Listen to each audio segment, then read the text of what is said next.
Mukhang magkakaroon na ng trade itong Magnolia kasama itong Rain or Shine Elasto Painters at ang NLEX Road Warriors. Ang mangyayari dito, itong NLEX Road Warriors makukuha si Bo Belga. Ang Magnolia Chicken Templados makukuha yung first round pick ng NLEX Road Warriors, pang number 6 dito sa darating na draft. At ang Rain or Shine naman makukuha itong si Calvin Abueva. At baka samahan pa ng second round pick ng Magnolia. Kahit mawala itong si Bob Belga dito sa Rain or Shine, okay lang yun dahil itong si Luis Villegas, yung 6'7 center nitong Rain or Shine ay maglalaro na dito sa darating na season. So ibig sabihin, meron ng Twin Towers itong si Coach Cheng Giao, si Kit Datu at si Luis Villegas, plus nandyan pa of course itong si Santi Santillan. Meron pa silang first round pick na magagamit, so hindi magkukulang sa big men itong Rain or Shine Elasto Painters.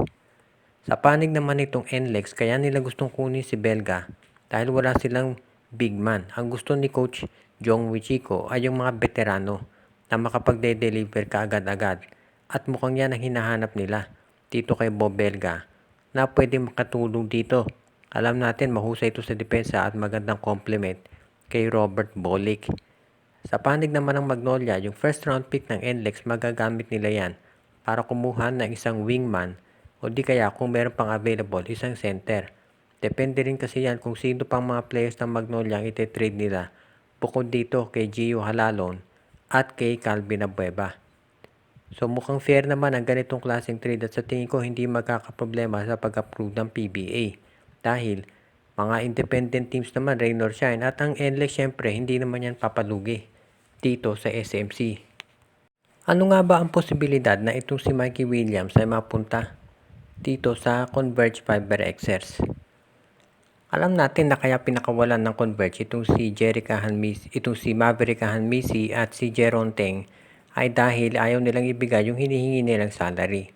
Pero dito sa darating na season mukhang magbabago na ng sabihin na nating outlook itong Converge at willing na sila na gumasta para makapagbuo ng isang championship caliber na koponan.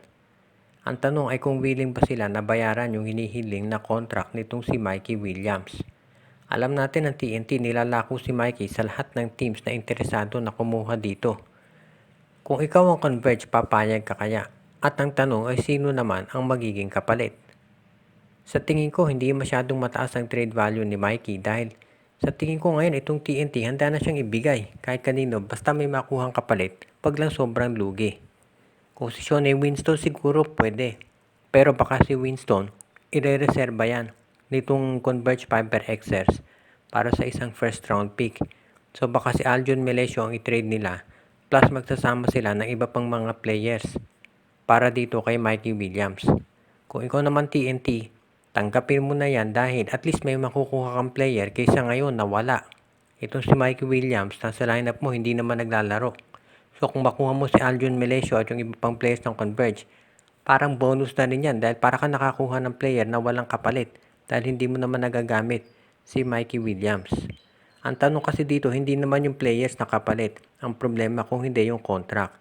Handa ba ang Converge na gumastos at ibigay kay Mikey yung gusto niyang kontrata?